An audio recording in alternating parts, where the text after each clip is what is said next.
From the Nasdaq market site in Times Square, I'm Brad Smith, and you're watching the Millennial Report. Today we have a very special guest with us. We've got Angel Rich, who is the CEO and founder of The Wealth Factory, here to discuss how she is taking aim at revolutionizing financial literacy education. And we're going to dive into all of that and more throughout today's segment. But before then, let's toss it over to Justin to see how you can get involved with today's segment. Okay, good morning, Facebook. Listen, we want you to have the most interactive and fun experience you can have. So I want you to do three things for me. I want you to like when you hear something that you enjoy. I want you to comment with your questions. And finally, we want you to share this video with your friends. Take it away, Brad. Awesome. Thanks, Justin. And as mentioned in the lead-in, joining us now we have Angel Rich, CEO and founder of The Wealth Factory. Angel, great to have you here today. Thanks for having me. Absolutely. Now let's talk about, first and foremost, a recent Forbes article that came out featuring you, which dubbed you as the next Steve Jobs, who we all look up to on a millennial level as the epitome of innovation. What does a compliment like that mean to you? It was actually breathtaking. I woke up and I looked at my Facebook and I had a bunch of friends congratulating me on the article saying, hey, Forbes just called you the next Steve Jobs. And I was like, what is happening? And I just started screaming, you know, because it was quite surreal to receive such an honor like that with somebody that I look up to. And I secretly, in the back of my mind, kind of always felt that way since I've seen the movie. But to have someone else say it, especially Forbes in particular, was amazing and still sort of surreal. Yeah, when a leading business publication like that comes out and calls you and gives you such a great compliment, and then follows it up with a great story as well. You know, kudos to you and Forbes for recognizing your talent and bringing that to the forefront. Let's talk a little bit about some of your personal inspirations in business before we dive into your app. So let's talk about some of your personal inspirations. Who do you look up to in business right now? Well, I've always sort of looked up to Warren Buffett. Okay. I like his approach to sort of market volatility and diversification when it comes to building his stock portfolios. I think that the way that he also dives into real estate to kind of expand the breadth of his product mix is great as well. Obviously, I did look up to Steve Jobs, but I also admire Richard Branson and Jeff Hoffman of Priceline. Jeff Hoffman has actually become a mentor of mine. Wow. And just his entire thought process to life and innovation and inventions and giving back to people at the same time has been very inspiring to be able to learn that from him kind of firsthand. Absolutely. And Steve Case. Steve Case. Yes. Absolutely. Yes. Now, your app has some serious accolades from the likes of the Department of Education, from the office of Michelle Obama herself. So tell us about Credit Stacker. Yes, so Credit Stacker essentially is a play on a match-3 game, but instead of swapping around diamonds or candy, you swap around credit types that represent bill payments. So you pay off your debt, achieve a high credit score, and learn from the multiple choice questions. Okay. And we essentially picked apart the Fair Isaac credit reporting system and applied game mechanics to it to simulate credit management. It's literally the only credit game in the world available on Google Play and iOS. We quickly scaled to 40 countries, and we've translated it into 4 languages. At the end of this month, we're very excited to announce that we're releasing Credit Stacker Saga, which is going to be an expanded version that has more animations and more levels involved in the game to extend gameplay. Absolutely. How's the pickup been, how's it been received so far? It's been amazing. We were invited to the White House. Didn't know that we were going to Michelle Obama's office until we were getting on the elevator. Oh my gosh. I was like, where are we going? Of course. So I actually led a meeting with the entire Michelle Obama's team with joining forces from Michelle Obama's office in her chair. They were like, you can sit here. I was like, gosh. what is happening? So that was amazing. And then we actually launched the mobile version of the product on the White House National STEM Tour in D.C. and Baltimore. From there, we won Best Learning Game in the Country by Department of Education. We won Best Solution in the World by JP Morgan Chase for reducing poverty. Recently, I won Google's pitch competition, and tomorrow I'm going down to Houston as a finalist in the Black Enterprise pitch competition. Absolutely. Well, good luck tomorrow as well. We have no doubt that you'll make the case for certain. Even broader, when we think about gamification, you've used gamification to really kind of fill the gap where education has almost failed for quite some time in teaching those core financial principles that a lot of us need to effectively make that transition into adulthood and managing our own finances and our own money and really gaining wealth at the end of the day too. But how do we translation gamification into application as the next step?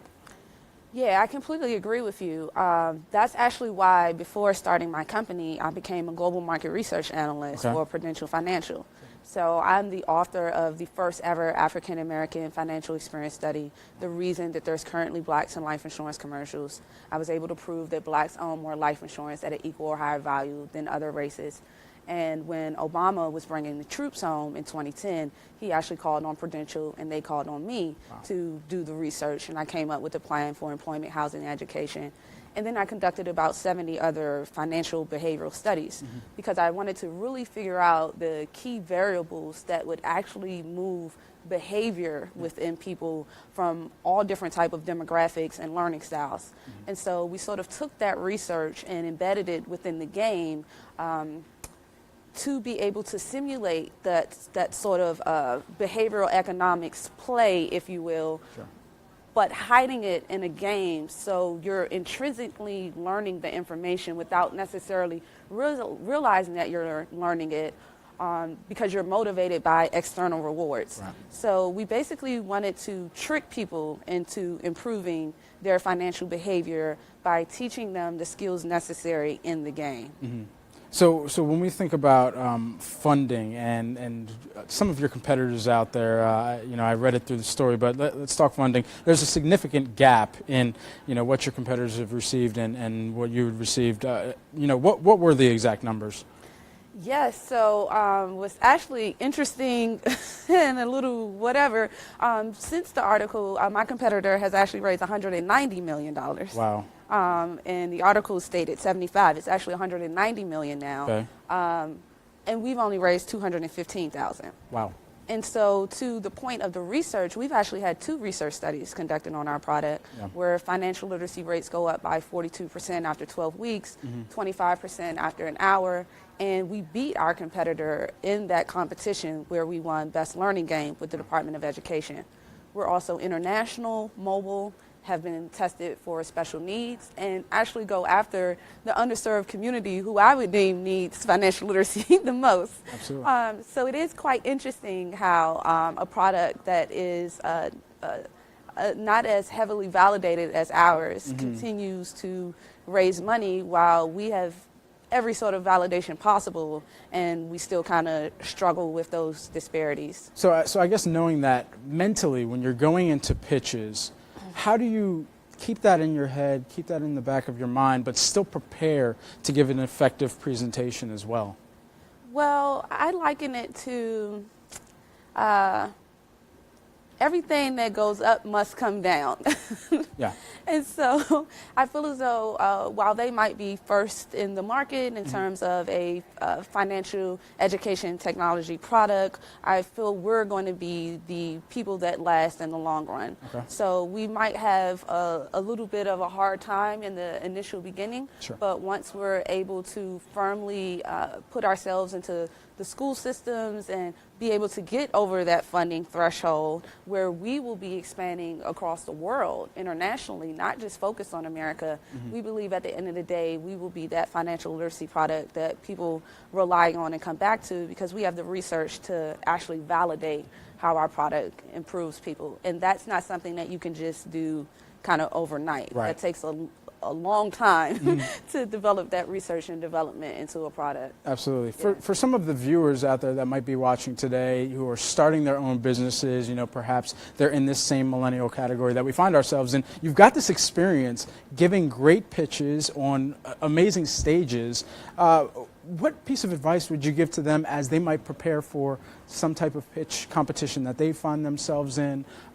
We know that you won the case competition as well. So walk us through that. What piece of advice would you give them? I would say just be as confident as possible. Recently in October, we actually came in 9th in the world, in the world's largest business competition, 43 North, the state of New York. We were told that we had the best pitch in the history of 43 North. Wow. However, for whatever reason, we came in 9th and not in the top 8 that received $500,000 and above. Yeah.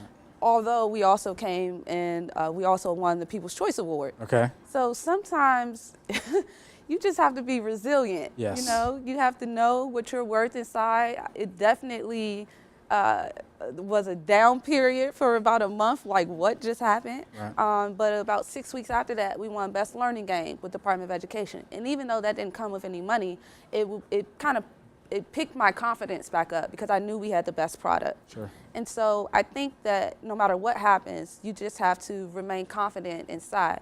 People ask me all the time, you know, how is it being a young black female doing this? And I will add a fourth one onto it, a pretty young black female. That in itself is a whole nother thing that goes along with it. And I tell people, be the Trojan horse. You know, get inside, be that horse, and destroy Troy.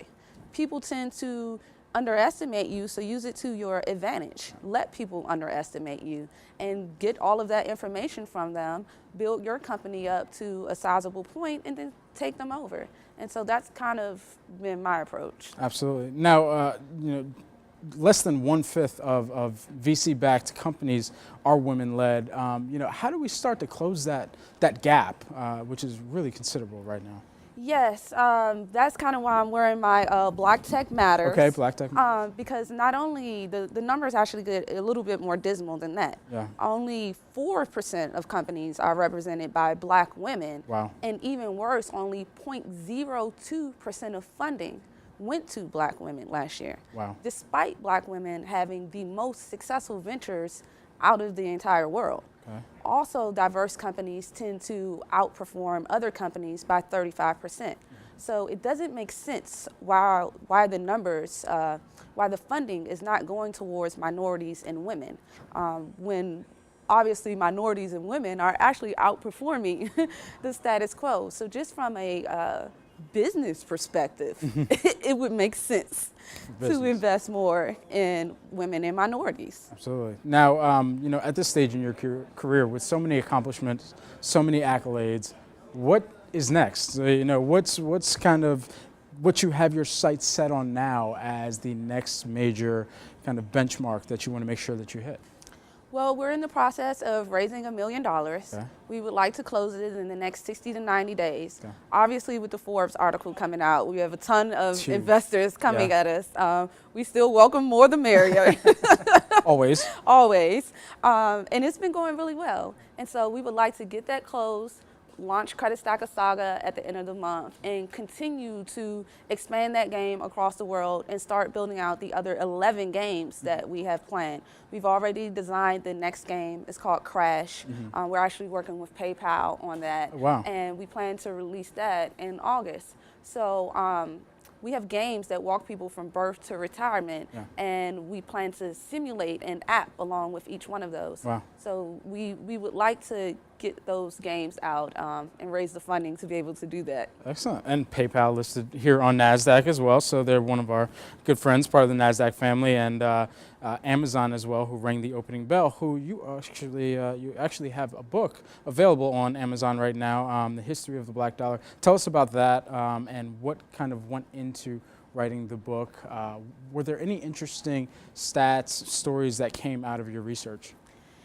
Yes, that is actually my pride and joy. I've been reading Black history books since I was a child, and I've always wanted to sort of write a history book that was able to educate the millennials on kind of exactly what happened and why this is important to you. And when earlier last year, for whatever reason, I just woke up and started rereading all of these Black history books. Like every 3 days, I reread Harriet Tubman, Frederick Douglass, W.B. Du Bois, Booker T. Washington. Something in me just had me reading all these books. And when I reread Harriet Tubman's book, I realized that in 1861, Blacks were making 63 cents on the dollar when they were first able to receive wages. And Harriet Tubman refused to accept the wages until they were equal to whites. In fact, she did this all the way until her 90s, and she was broke and ill, and that's the reason we even have a book on Harriet Tubman. In 2017, Blacks made 67 cents on the dollar. Wow. So over the past 150 years, we've only moved 4 cents. And so I feel as though that's insane. Yes. Mathematically, yes. Mathematically, that's insane, okay? And then when you also consider the story that in 1754, there were only 250,000 Blacks in the country, and slavery was actually starting to come to an end because of the Revolutionary War. Right. However, around that same time, Eli Whitney invented the cotton gin. And because of that, cotton was then able to be produced at a cheaper and higher quality. By that next year, there were 4 million Blacks in the country. And then America became the #1 country in the world because they were able to produce this cotton. There have been scientists that have equated the value of that, and it's something like $6 trillion. Wow. So to know that Blacks directly contributed to the growth of capitalism in America, but we've only moved 4 cents on the dollar in the past 150 years. Wow. The whole thing just doesn't make sense to me. Sure. And so that is why I wrote History of the Black Dollar.